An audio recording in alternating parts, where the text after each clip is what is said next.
Hello, this is Matt on the Moon Lambo channel. XRP is currently $2.85. And just in case anyone is curious, I will note at the time I'm recording this, it is 1:22 a.m. Central Time. So it's now Wednesday, January 15th, 2025. My God, XRP is absolutely on fire. You'll love to see it. So many analysts calling for it to imminently hit above $3, reach a new all-time high, and then finally, after over 7 years of consolidation and now clearly breaking out, finally enter price discovery.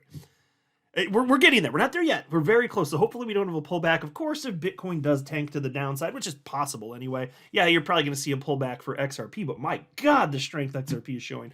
It's astonishing.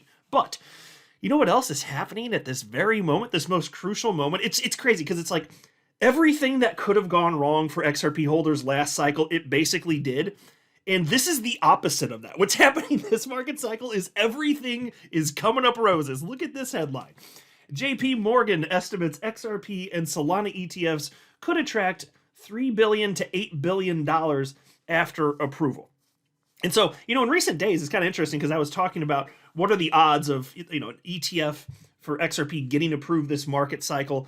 And it's possible, but it really is, it's dependent upon a number of different things, including when XRP finally pops, when's this market cycle going to be over, like when's alt season, frankly.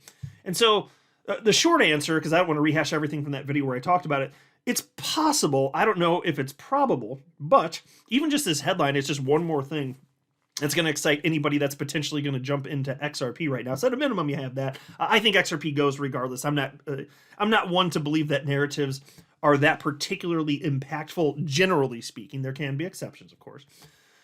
But over the long haul, my God, the amount of money that will flow into XRP if this does come to pass, it's going to be substantial. And I want to talk about this. But before going further, I do want to be clear, I do not have a financial background of any kind. I am not offering financial advice. And you definitely should not buy or sell anything because of anything I say, all right?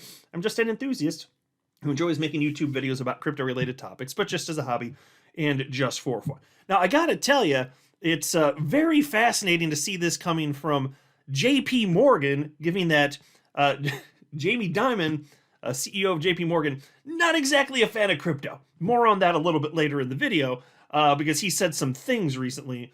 But yeah, this would be a big deal if indeed this this does come to pass. For the long haul anyway. So to be clear, and I was saying this too, so Bitcoin obviously got approved for an ETF in January of last year. And in the months leading up to it, I said, look, it's not going to be something that's going to be a crazy driver of price. Not in the short, not for this bull run anyway. But if you consider, if Bitcoin's going to have staying power, then over a span of many years and decades, it can be truly substantial in terms of the amount of money flowing in. And so the same concept, I believe, is true for XRP. In the short term, this market cycle, I'm not convinced that it's going to result in even if it got approved in time, I'm not convinced it's going to be enough money flowing in to very much move the needle in terms of where XRP is going to peak this market cycle.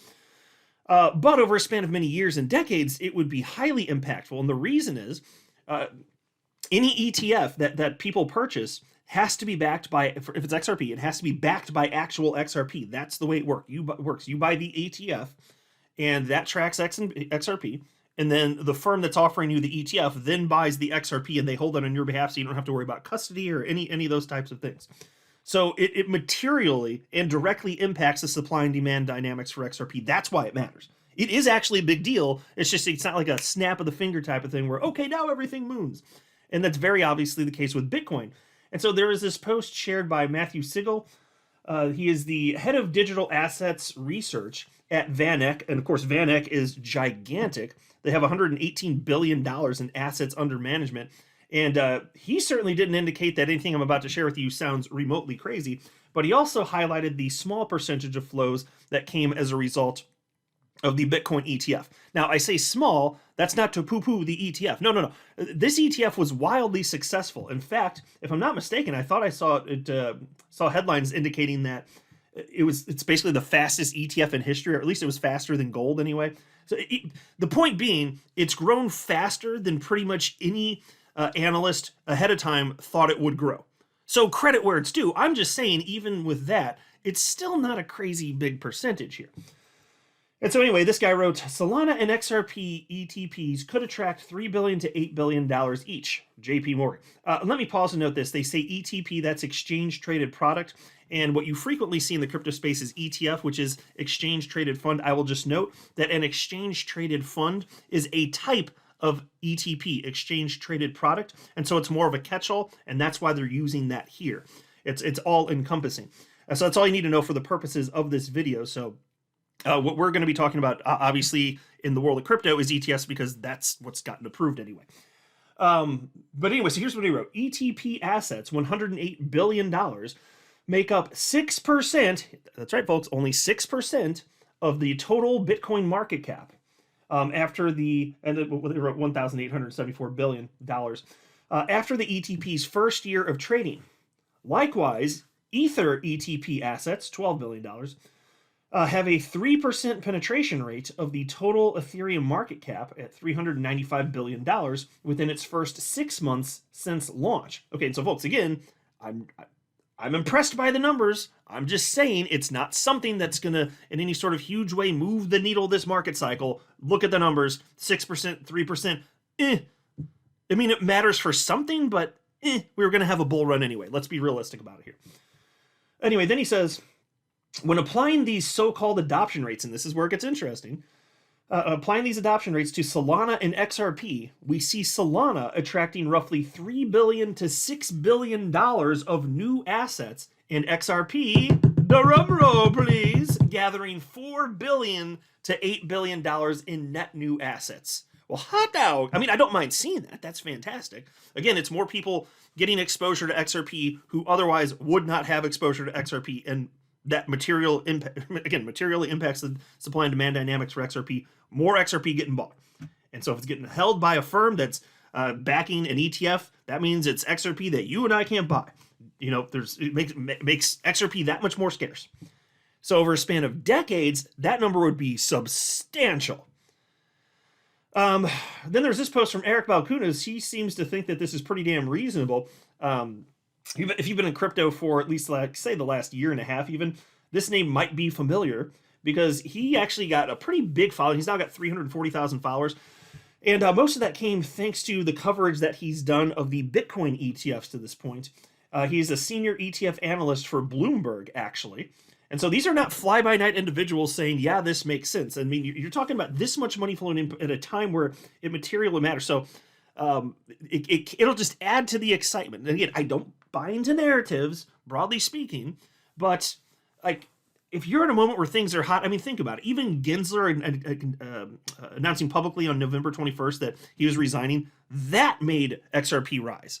So you never know what's going to make something pop. Now, again, I want to reiterate, I think XRP was going to go anyway, but you never know what's going to set it off. It's one more thing. It doesn't hurt, at a minimum here. But here's what Eric Balkunas said. JP Morgan is saying that altcoin ETFs will collect $14 billion in flows in first year, $3 to $6 billion for Solana and $4 to $8 billion for XRP. My team hasn't made any formal predictions yet, but this seems like a pretty reasonable guess. Gotta get the approvals first, though. Okay, and fair enough. So I'm sure we'll see those estimates, predictions from him in the future. But just imagine what this means. If I want to know who the XRP holder is in 2045, 20 years from now. What's that price going to look like? Because I have a feeling that if we're right and XRP is going to have that type of staying power, and I believe that's highly probable, over that time span, the amount of money that's going to flow into the ETFs, it's going to just be ridiculous. I mean, if you're talking that far out, it's not crazy to think that we could have easily 3-digit XRP. It isn't. I don't know if it's going to happen. I don't make predictions. But that, for over that time frame, that's not remotely crazy. And then we had this, of course, and there's Jamie Dimon. My God, this freaking guy. Maybe he believes what he's saying. Maybe he views Bitcoin as the enemy, as some sort of threat. I don't know. But either way, JP Morgan saying, here's the amount of money that would flow in, likely, if XRP ends up getting an ETF. But Jamie Dimon here, I don't. Yeah, I'm wondering if he's one of these guys where he's so stubborn and refuses to admit when he's wrong. Because at this point, there's no excuse really to not admit that there's something to this crypto asset class. Clearly people value it. And so even if you, Jamie Dimon, don't value Bitcoin or the crypto asset class, that just means that you're wrong. It doesn't, like, you don't have to value it for your own life, but since everybody else does, that means there is value. You know, because there's never been some sort of flash in the pan thing, a bubble that inflates and then pops and then reinflates if it's actually a stupid thing or a scam or anything along those lines. Like, for instance, Tulip Mania that they always like to cite from several hundred years or so ago, whenever that was. People, tulip bulbs worth this crazy amount of money. That was a bubble. It was stupid and it popped and it never came back. How many Bitcoin bubbles have we had? Well, multiple Bitcoin bubbles over the span of the last 16 years. That's because it deserves to stay. And there's enough people here that value the attributes it offers, and that is why.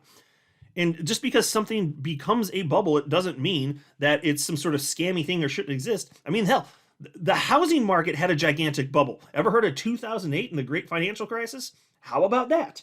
You know? You can have bubbles in any asset class, including the stock market. Should we just get rid of the stock market? Remember the dot-com boom and bust over 2 decades ago, about 25 years ago? So a bubble in and of itself isn't some sort of bad thing or an indicator that something's stupid or shouldn't exist, but this guy just doesn't get it, and I'm kind of wondering if he believes some of the stuff that he's saying, because it's just such bogus and worn out talking points that just don't strike a chord with anyone because they're not in tune with reality. And so we have this headline here from Zai Crypto: Bitcoin has no intrinsic value, JP Morgan CEO insists, but there's a catch. Okay. JP Morgan Chase CEO Jamie Dimon has doubled down on his long-standing critique of Bitcoin, once again dismissing it as a cryptocurrency with no intrinsic value. Okay, folks, not everybody's going to agree with me on this, but you should, and if you don't, then you are wrong, just so you know, like, just so you know you are wrong if you disagree with me. But there is no intrinsic value in any cryptocurrency. That part is true. But why are we even discussing that? That doesn't matter if it's intrinsic or not. It's not intrinsic. I agree with that. But is there value? Yes. Yeah, absolutely. Does this technology, this thing you can buy, this asset, does it have attributes that people find valuable? The answer is yes. Unquestioned. If there's one single use case, even that, if there's one single use case for the entire asset class, that is enough to justify its existence. And you can find more than one, that's for damn sure. Obviously. And so this is stupid. Now, of course, he says that because he thinks it's going to irritate people and heat them up. And I'm just like, yeah, no, I agree. There's no intrinsic value. There's nothing innately about it. Just like if I fork Bitcoin and then I just have it on my computer and it's just sitting there and I don't use it and it's not for anybody and nobody else knows it exists, there's no value there. So there's certainly no intrinsic value, right? That's obviously. But if something gets adopted and it's used and people find it valuable, that's where the value is, right? It's rather subjective. So just because Jamie Dimon doesn't find Bitcoin valuable, it doesn't mean other people don't find Bitcoin valuable. Period. That's how this works. And so it's just so interesting that he has this perspective, but still the firm he's running, JP Morgan, is like, oh yeah, these ETFs are going to be worth an absolute fortune in the future. Anyway, piece continues. During a Sunday interview with CBS 60 Minutes, Dimon, a vocal Bitcoin skeptic, reiterated his concerns linking the digital asset to illicit activities such as money laundering, ransomware operations, and human trafficking. And here's the quote again. Bitcoin itself has no intrinsic value, end quote. And so this is such bogus, stupid nonsense. I find it interesting that he says this as his firm is whole hog adopting crypto effectively. And then as far as this idea of, nefarious actors, using Bitcoin and crypto for nefarious purposes, that's the stupidest freaking argument. What is it, like less than 1% or something like that of transactions are used for something that's illicit? I can't remember the exact figure, but it's super low. Like, it might be under 1%. I'd have to Google it, admittedly. But it's almost none. And why? Because almost all of these cryptocurrencies have public blockchains. Like, if you try to commit a crime with like XRP or ETH or Bitcoin, you're a dumbass. You're an actual dumbass. And so there are even mixer services. I was thinking about this the other day. So do you remember that Bitfinex hack from 2016? And then there was that weird duo, and one of them, I can't remember their actual names, but one of them had a rapper named Razzlecon. Do you guys remember this? I'm sure some of you know what I'm talking about. And Razzlecon's actually about to go to prison for a bit. So anyway, in 2016, there was a hack of Bitfinex. It was about like I think 120,000 Bitcoin were stolen. And you know what they did some years later? They started to try and launder that Bitcoin. But you could see where it's moving on the public blockchain. So what did they do? Well, they used a mixer service to mask the transactions. That's what they did. And so they found an entity that created the mixer service. And then if you're just looking at the blockchain, well, the trail ends and you can't track it. Unless you go to the people that are running the mixer service and take all of their hardware, and then the data is there. And that's exactly what happened. It's exactly what happened. They stole 120,000 Bitcoin. They used a mixer service. They thought that they were safe because you can't track it on the blockchain unless you go to the hardware that was actually used to make those laundering possible. And so they got caught and got in some trouble, you might imagine. And so long story short, you don't use crypto unless you want to go to prison. If you don't use it for illegal purposes anyway, is what I mean. And that's what they did, and they got in a whole lot of trouble. So this is the reason that almost nobody uses crypto for such illegal purposes. It's because you get caught. And so the people that are using it for illegal purposes, it's because they're stupid. STLLPID, stupid. They don't know what they don't know, and they think they're going to get away with it. It's just magic internet money, and you can't trace it, except for you can. Oh, you absolutely can. That's why almost nobody uses it. So it's just such a bogus narrative, and I'm so tired of it. It's just a bunch of garbage. And plus, even if it were the case, it's not. But you go after the people that are abusing the technology, just like you can use the internet for bad things, but you don't get rid of the internet. Do you know that there were people in the mid-90s that literally, they were so afraid about the proliferation of knowledge the world over? Because effectively what we do have is like the sum of all human knowledge at our fingertips, effectively anyway. And so you could really propagate some bad information, some stuff that maybe people shouldn't know, and you can cause some real damage, right? And so there were actually people in the mid-90s that wanted you to have to apply for a license to use the internet. I kid you not. Now, it sounds absurd today. Back then, not so much. There are some people actually considering this. Can you imagine that? There's all sorts of crazy perspectives. But the bottom line is, if you abuse a technology, including the internet, or if it's specifically crypto, then you pay the price. You're going to get caught. You pay the price. So just don't do bad. How about just don't be a douchebag in life? You don't have to worry about it then. How about that? How about that? I would much prefer that. But here we have this crap. It's just completely ridiculous. And then there's this post from Meta Lawman. He's attorney James Murphy, a.k.a. Meta Lawman. He's the one that was working closely with Attorney Deaton during his Senate campaign last year. And here's what he had to say on the topic, because Jamie Dimon, he also says that Bitcoin's a Ponzi scheme, which is the dumbest freaking thing. It literally does not fit the definition of Ponzi scheme. Literally does not. But here's what he said. I never understood Jamie Dimon's Bitcoin is a Ponzi scheme take. Imagine if Ponzi king Bernie Madoff had put all of his transactions on a public blockchain for the world to see. Madoff's Ponzi scheme would have been exposed instantly. Bitcoin is on a public blockchain, and there's no guy in the middle distributing dividends to early investors from the funds deposited by later investors. The classic definition of a Ponzi scheme. What's fascinating is Jamie Dimon knows how Ponzi schemes work, so I wonder why he would keep calling Bitcoin a Ponzi scheme. Okay, well, I don't know for sure the reason because I can't get in his head, but he has to know what he's saying is not true, which means he's lying because he's not stupid. And so the question does he feel like he dug his heels in so far that he's just too embarrassed to admit that he was wrong and then he has to keep saying these lies? Is he just catering to the audience that doesn't know anything about crypto? Maybe that's it, and he thinks he can get away with it with most people, understanding that there's us in the world of crypto looking at this, and every single one of us realizes you're a lying prick, because he is absolutely lying. And maybe that's what it is. Maybe he just doesn't give a damn that we can all see it because he thinks that like 95% of humans just don't know this, which is true. 95% of humans, anyway, have never even purchased a cryptocurrency, roughly. It's around there anyway. Which, again, congratulations to you. Yeah, you're early. If you're wondering, yes, you're still early. 16 years after the advent of the technology, you're very early still, yes. So congratulations. That's the reason we still have the opportunity for life-changing wealth, by the way. Oh, this guy, it's just completely ridiculous. Anyway, it's good news for XRP holders on the whole. I just wanted to share some thoughts along the way, but I'll go ahead and wrap up here. I'm not a financial advisor. You should not buy or sell anything because of anything I say are right. That would be a very, very, very bad idea. Until next time, to the moon, Lambo.